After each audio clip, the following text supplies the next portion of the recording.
Assalamualaikum warahmatullahi wabarakatuh. Yang terhormat kepada Bapak Mujahidil Aslam, SKM MKM selaku dosen mata kuliah Anatomi Fisiologi. Di sini saya, Devi Mirnawati, bersama dengan rekan saya, Happy Hovifah, akan melaksanakan praktikum anatomi fisiologi, yaitu untuk menjelaskan bagian-bagian juga fungsi dari beberapa sel.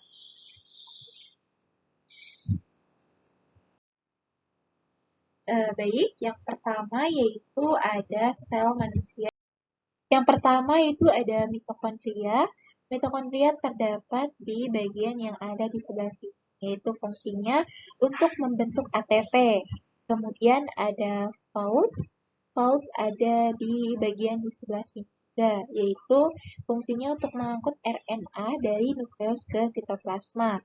Yang ketiga ada sentriol. Sentriol di sini yaitu ada di sebelah sini.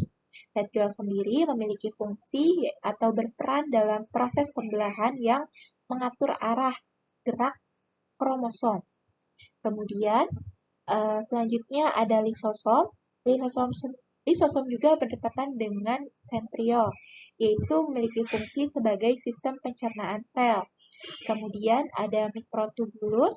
Mikrotubulus yaitu yang seperti cabang ini, yaitu fungsinya untuk mempertahankan bentuk sel. Selanjutnya ada vesikel.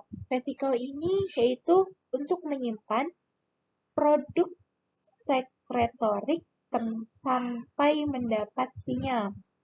Ada di sebelah sini. Kemudian ada Golgi kompleks. Golgi kompleks sendiri yaitu fungsinya sebagai pusat modifikasi, pengemasan, dan distribusi protein yang baru disintesis. Kemudian ada sitosol. Sitosol ada di sebelah sini, yaitu memiliki fungsi sebagai tempat reaksi kimia. Selanjutnya ada membran plasma. Di sini membran plasma berfungsi sebagai pelindung bagi sel dari kerusakan, mengatur transport zat yang masuk dan keluar dari sel. Yang selanjutnya itu ada mikrofilamen. Mikrofilamen sendiri itu memiliki fungsi untuk menentukan perubahan bentuk sel. Kemudian ada retikulum endoplasma halus. Tepatnya dari sebelah sini memiliki fungsi yaitu sebagai detoksifikasi obat dan metabolisme karbohidrat. Kemudian ada ribosom. Ribosom menunjukkan ke arah yang di sebelah sini atau ada di bagian di sebelah situ, yaitu memiliki fungsi sebagai sintesis protein. Selanjutnya ada retikulum endoplasma kasar, ada di bagian di sebelah sini, yaitu memiliki fungsi sebagai transportasi protein. Kemudian ada nukleus. Nukleus ini yaitu berfungsi sebagai pusat pengaturan sel. Kemudian ada nuclear pore. Nuclear pore ini itu sebagai jalan keluar masuknya zat dari dan dalam ke inti sel. Selanjutnya ada free ribosom atau ribosom bebas, yaitu di sini merupakan tempat terjadinya sintesis protein. Dan yang terakhir ada peroksisom. Peroksisom ini tuh memiliki fungsi yaitu sebagai aktivitas detoksifikasi. Selanjutnya yaitu ada sel darah merah. Sel darah merah atau sering disebut juga dengan eritrosit itu memiliki fungsi sebagai atau untuk mengedarkan oksigen ke seluruh tubuh.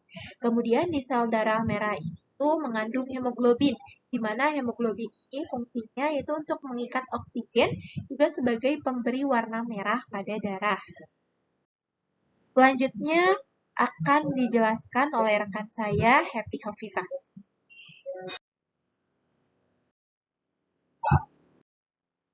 Di sini saya akan melanjutkan bagian dari sel darah putih. Yang pertama ada monosit, yang berfungsi untuk memfagosit dan mencerna bahan asing beserta jaringan yang mati.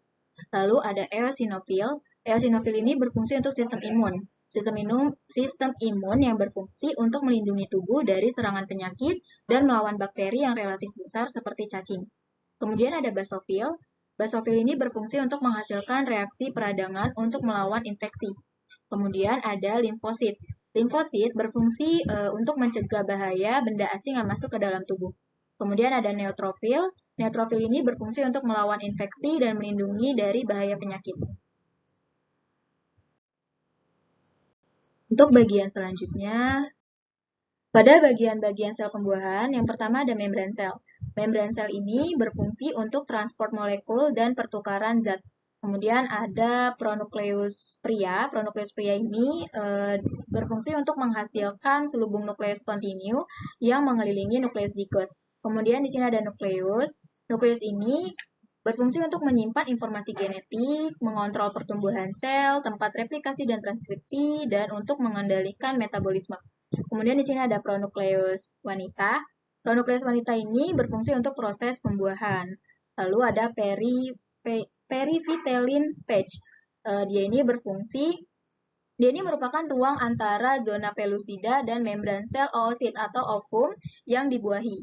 Jadi dia digunakan untuk menyimpan butiran kortikal yang dilepaskan dari ovum. Kemudian di sini ada ovum atau sel telur.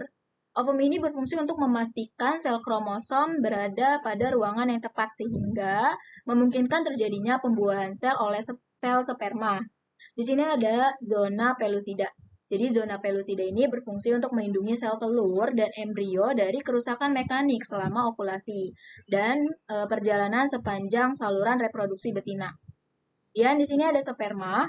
Sperma ini berfungsi untuk terjadinya pembuahan. Lalu di sini ada sel korona radiata.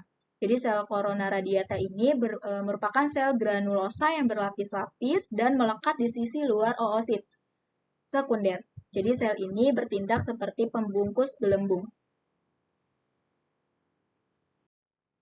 Baiklah, sekian presentasi dari kelompok kami.